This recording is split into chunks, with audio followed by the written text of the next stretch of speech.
Kenapa sih anggota DPRD tidak mau membuat kode etik dan tata beracara? Iya. Bahkan periode yang lalu juga tidak ada tata beracaranya dan kode etik katanya.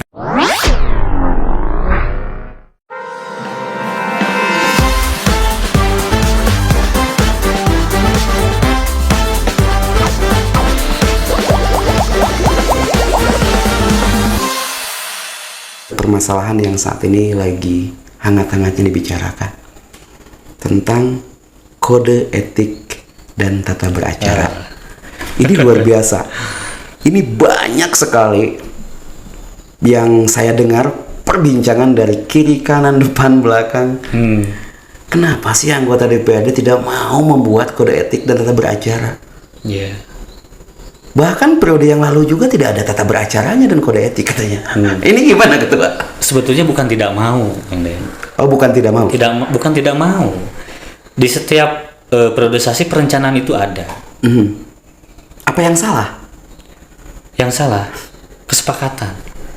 Oh, jadi harus ada kesepakatan dulu. Nah, begini, saya baru beberapa bulan yang jadi ketua DPRD, dan itu merasakan bahwa memang DPRD itu kolektif kolegial.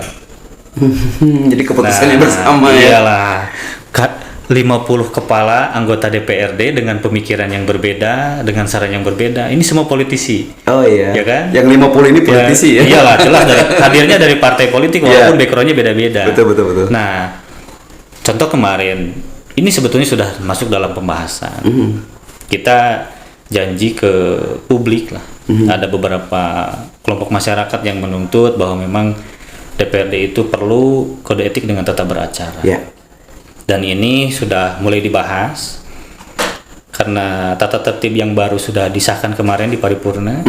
Nah, kita mudah-mudahan periode ini tuntas. Mudah-mudahan ya. Mudah-mudahan kan ya. Tapi optimis bahwa kode etik dan tata beracara akan rampung di tahun ini. Optimis ya. Optimis. Periode sekarang rampung. Rampung ya. Iya. Ini menarik, perlu digali. 50 anggota DPRD Kabupaten Garut, lain orang lain kepala. Artinya tidak ada kesepakatan. Berarti ada yang nggak sepakat ya Ketua. Ketika dulu-dulu kode etik dan tata beracara tidak terbentuk, tidak jadi gitu. Iya, karena gini kan, kalau berbicara sepakat itu tergantung kebijakan mana yang diambil. Kalau saya itu kemarin di rapat pimpinan dengan berkoordinasi dengan semua fraksi, saya menginginkan bahwa diselesaikan dulu di internal fraksi masing-masing. Karena saya tidak mungkin dong komunikasi dengan semuanya kan gitu. Pembahasannya maksudnya. Pembahasannya kan tidak mungkin dengan 20 anggota DPRD. Dengan keterwakilan ketua fraksi itu sudah mewakili ya. Dan saya memberikan kesempatan kepada semua fraksi untuk melakukan rapat fraksi. Nanti hasilnya mungkin bisa dilihat ya. Tapi pada prinsipnya semua yang hadir kemarin di rapat pimpinan dengan koordinasi dengan semua fraksi pada prinsipnya semua setuju. Setuju. Tapi tinggal timingnya ini kapan akan kita bentuk pansus untuk membahas itu? Ya, karena gini, di DPRD itu ada yang wajib yang tidak bisa kita tinggalkan. Contoh yang sedang saya kerjakan hari ini itu LKPJ. Itu wajib ya? LKPJ itu diatur bahwa memang 3 bulan sebelum habis bulan 3 itu harus terbentuk LKPJ. Oh, ada itu kan wajib. Ya. Tidak mungkin kita bentuk pansus di bulan 4. Nah, kemarin saya tawarkan kalau mau bulan ini hayu. Ya kan? Cuma bisa nggak bekerja di 2 pansus ya kan? Rata-rata itu semua orang sebetulnya mau masuk membahas ini. Ya. Keinginannya ada untuk mewujudkan yang namanya pansus kode etik dan tata beracara. Ada, saya yakin kan sebetulnya semuanya mau. Setuju ya? Setuju. Tapi yang jadi pertanyaannya tadi Ketua mengatakan bahwa semua orang setuju. Tapi kenapa periode yang lalu tidak terbentuk ya? Mungkin tidak dikonsenkan di situ. Oh. Karena kan itu merupakan alat kelengkapan DPRD juga kan? Iya, kalau di kita itu kan ada kesepakatan apakah ini dijalankan, ini atau tidak, apakah ini dikerjakan, itu kan semua tergantung kondisional di dalam. Saya pikir takutnya begini, ketika kode etik dan tata beracara itu terbentuk, dan mereka itu diatur gitu dan nggak bisa bebas lagi. Sebetulnya kalau aturan di tata tertib juga kita diatur. Diatur ya. Diatur. Apalagi yang tata tertib sekarang, coba nanti saya. Ya, contoh begini Ketua, ada anggota DPRD, anggota Dewan ya, Ya. di Kabupaten, contoh ini kita bisa kasih contoh. Mereka itu tidak mendatangi, menghadiri paripurna. Kan itu udah melanggar kode etik. Contoh ini, Ya. contoh. Kepada siapa masyarakat mengadunya? Kalau tidak terbentuk kode etik dan tata beracara. Sebetulnya ada kewenangan di Badan Kehormatan untuk menjaga kehormatan 50 anggota DPRD, termasuk anggota Badan Kehormatan itu juga salah satu yang harus mengikuti walaupun mereka-mereka yang menjalankan. Iya kan, di dalam kode etik dan tata beracara itu kan mengatur.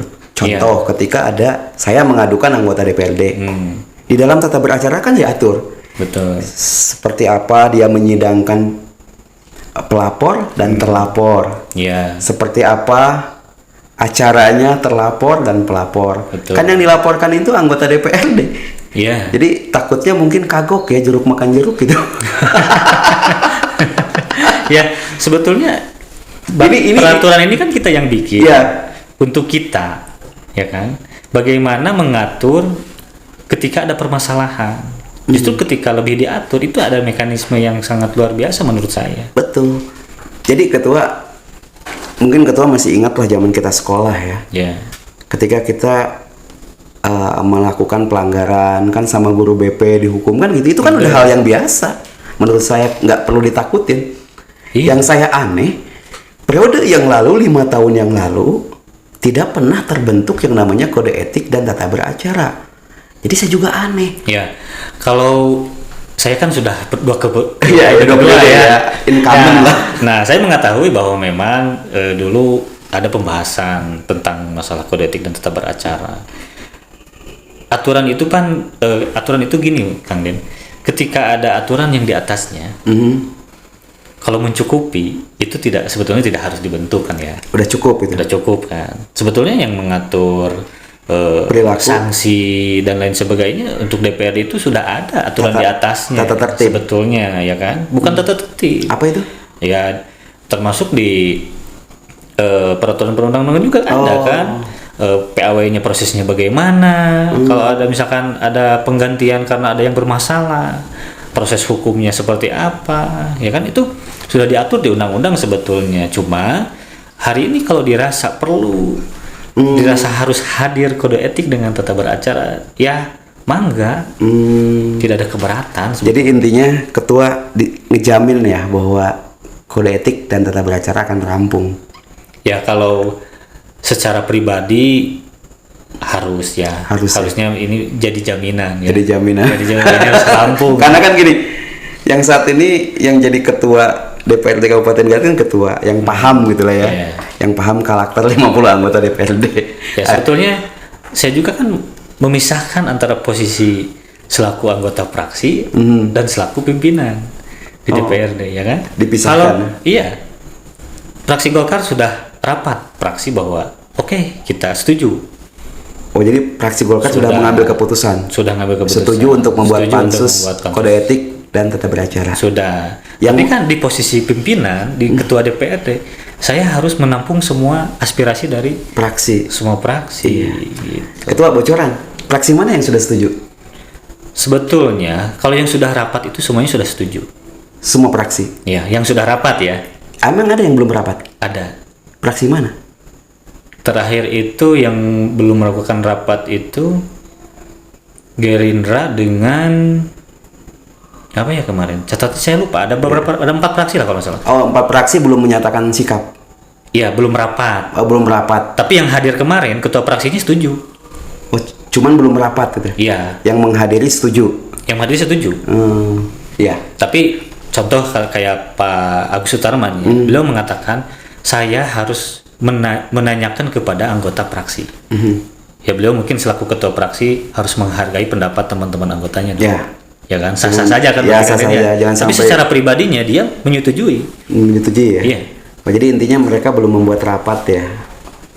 Berkoordinasi dengan anggota lainnya ya. Ya, Cuman karena ini secara kan pribadi. konsumsinya untuk internal. Iya. Ya. Tapi pada intinya ketua ngebaca bahwa ini akan terwujud lah ya. Insya Allah terwujud. Akan terwujud yang namanya Pansus Kode Etik dan Tata Cara. Siapa nih?